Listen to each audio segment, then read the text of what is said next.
información hubo en el mundo del deporte? Aparte de lo de Héctor Herrera y todo lo que les comenté, vamos a verlo.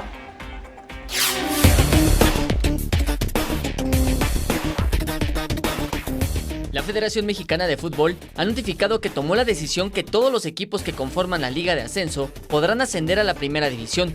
Informaron además que la temporada 2019-2020 estará compuesta por 15 clubes, al que se agregan los Loros de Colima y se ratificó la permanencia de Tampico Madero.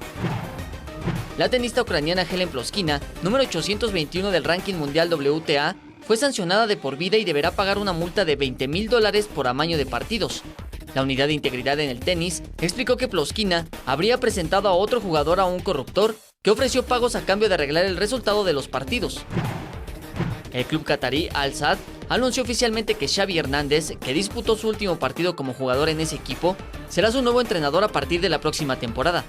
El pasado 20 de mayo, el ex capitán barcelonista adelantó en una entrevista su nombramiento como entrenador y que su objetivo ahora es ganar experiencia como técnico en Al-Sadd y luego volver al Barcelona. Jesús Arias, 21 Noticias.